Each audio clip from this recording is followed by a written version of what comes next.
Podium, the Lieutenant Governor of New York State, wonderful, wonderful friend of Ireland, Cathy Hochul.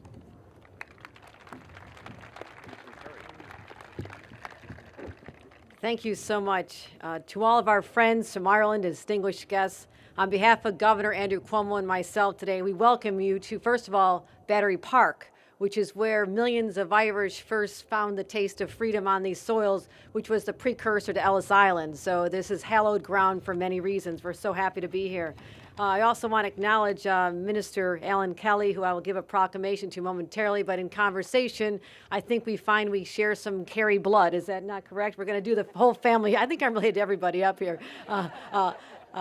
And the name is a little misleading, as you can tell. People quite don't know my history. But Consul General Barbara Jones also, we tipped a few and had a lovely evening at the Governor's Mansion to honor St. Patrick, or the month of St. Patrick, or as we go, the year of St. Patrick. It never quite seems to stop. But you gave me a very significant book, the story of the individuals that were part of the rebellion 100 years ago, the story of 1916. And I read a chapter or two every night for inspiration, so thank you for sharing that amazing story with me.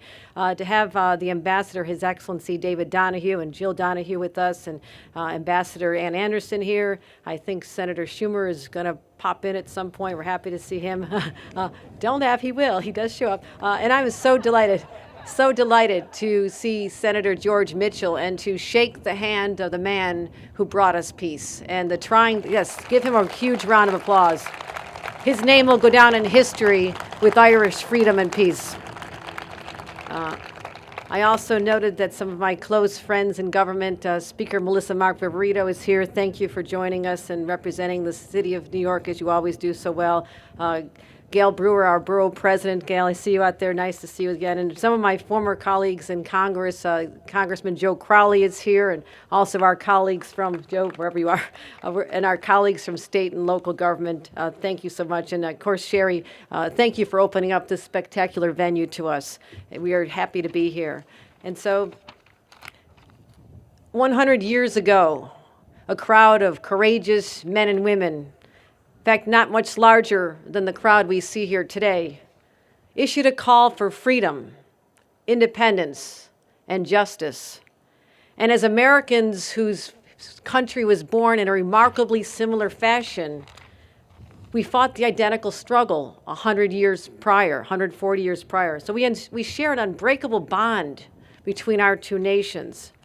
I am a daughter of Ireland, given the christened name Kathleen Mary Courtney.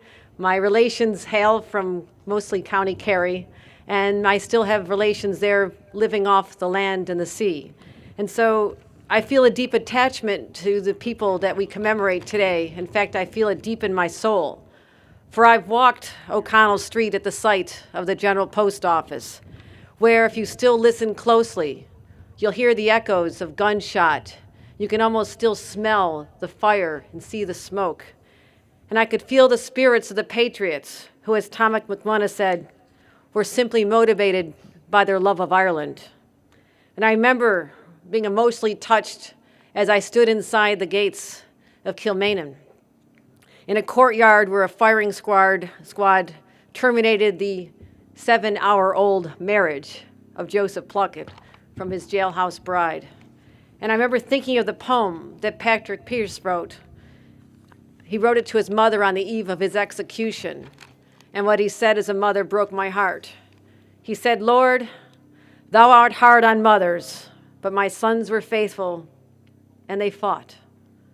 The words and actions of the brave men of Ireland that day who gave their lives 100 years ago reminds us today what is important.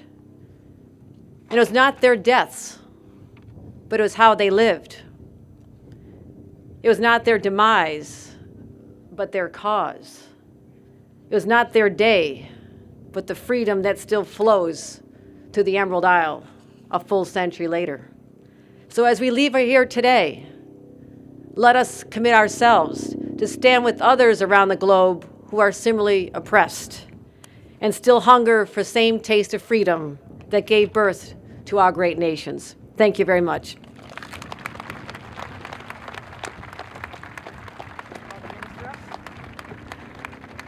And Minister Kelly, on behalf of the people of the state of New York, I have a a very long proclamation.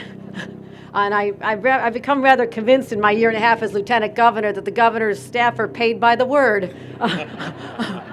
But given that, I will allow you to read this in your own time and hopefully feature it prominently. But we are so honored to be such an important part of this tradition here today, and we look forward to celebrating over the course of the next year. So thank you very much. Thank you.